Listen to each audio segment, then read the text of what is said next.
pessoal, eu sou o Ariel. E eu sou a Vivian. Essa é mais uma das videoaulas do mini curso de Python.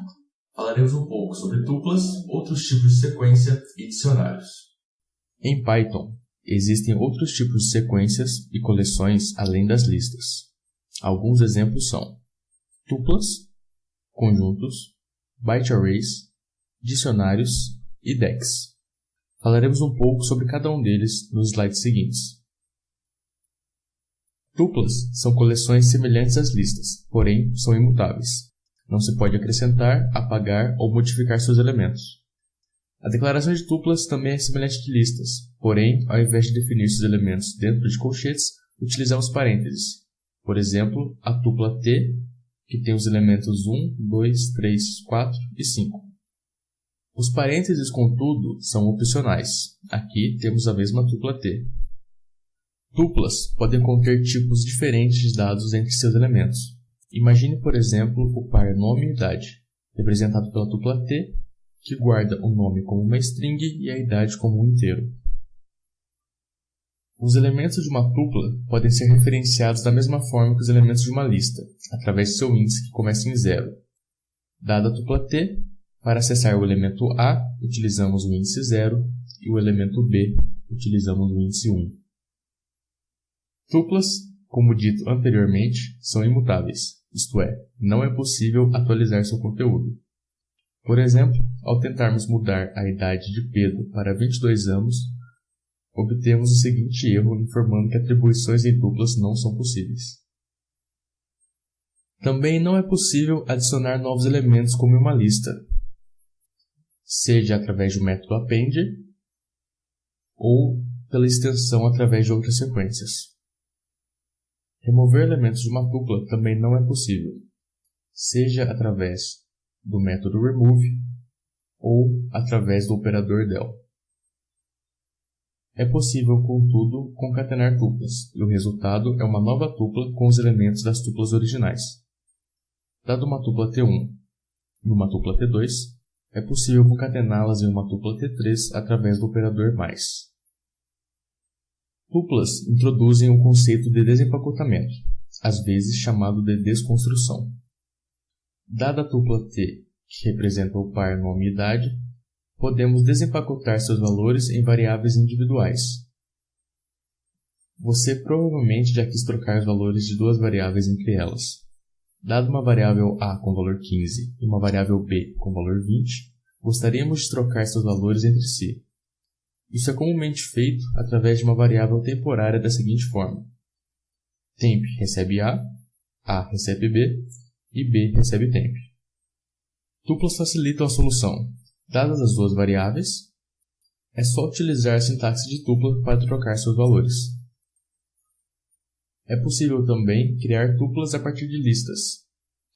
Dada a lista L, utilizamos a função tuple para criar uma tupla T. Podemos também criar listas a partir de tuplas. Dada a tupla T, utilizamos a função list para criar a lista L. Como dissemos antes, tuplas podem guardar quaisquer tipos de elementos, até outras tuplas. Por exemplo, a tupla T, que é composta por outras duas tuplas, cada uma, por sua vez, composta por uma string e um inteiro. Caso você precise de uma tupla vazia, é assim que se faz. Ou talvez de uma tupla com apenas um elemento. Tuplas nomeadas podem ser utilizadas quando se quer dar nomes aos itens de uma tupla. Utilizando a função named_tuple, definimos o construtor coordenada como uma tupla que armazena coordenadas x e y. Assim, podemos utilizar esse construtor para criar instâncias dessa tupla. Ao criar uma tupla do tipo coordenada, podemos acessar as posições x e y pelo nome, ao invés do índice. Conjuntos em Python são implementações de conjuntos matemáticos. Assim, na prática, são coleções não ordenadas de elementos imutáveis e que não permitem múltiplas ocorrências de um mesmo elemento. Para declarar conjuntos, utilizamos as chaves, seja S o conjunto composto pelos elementos 1, 2 e 3. É possível também criar conjuntos a partir de outras coleções, como as listas. Para isso, utiliza-se a função set. Os conjuntos não permitem múltiplas ocorrências de um mesmo item, igual aos conjuntos matemáticos. Dada a declaração do conjunto S, composto pelos elementos 1, 2 e várias ocorrências de 3, obtemos um conjunto com apenas uma ocorrência de cada elemento.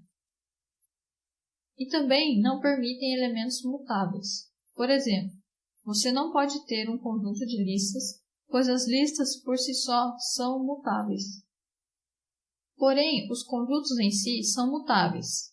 Seja o conjunto S composto pelos elementos A, B e C, podemos adicionar o elemento D e remover o elemento A. Conjuntos implementam operações de conjuntos matemáticos.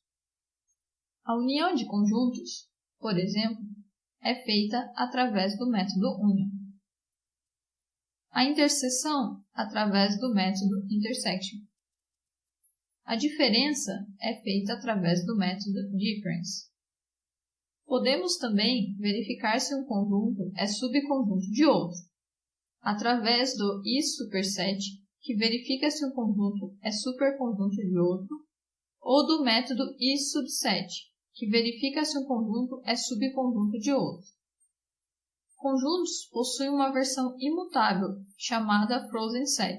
Nela não é possível fazer alterações. Byte arrays são estruturas criadas com performance em mente. Quando é necessário lidar com milhares ou milhões de valores binários, a performance de lista mostra-se menos que ideal. No seu lugar, utilizamos byte arrays. Para declarar um byte array, utilizamos uma lista como argumento da função byte array. Os elementos de um byte array são representados por seus valores em hexadecimal. Byte arrays, por definição, guardam apenas valores numéricos entre 0 e 255, ou seja, bytes. As operações comuns de lista são válidas para byte arrays. Podemos atribuir outros valores para esses elementos ou adicionar novos elementos em sua coleção interna. É possível também utilizar o literal B para converter strings em byte arrays. Byte arrays, assim como os conjuntos, também possuem uma versão imutável chamada bytes. Nela, não é possível fazer alterações. Dicionários são coleções que associam chaves a valores. Por exemplo, as associações entre países e seus idiomas. A declaração de um dicionário é feita da seguinte maneira. As chaves de um dicionário são os itens à esquerda dos dois pontos. O método keys retorna a coleção de chaves de um dicionário.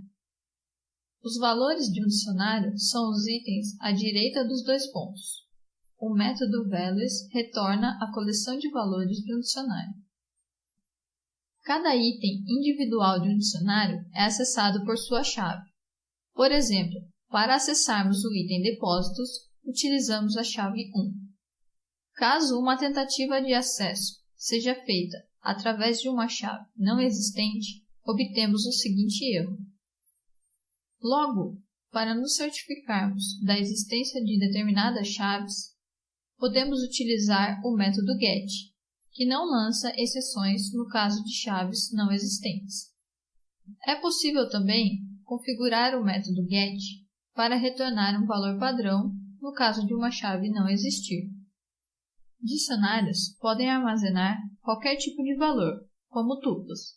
Por exemplo, um dicionário que associa títulos de livros a uma tupla de ano e autor.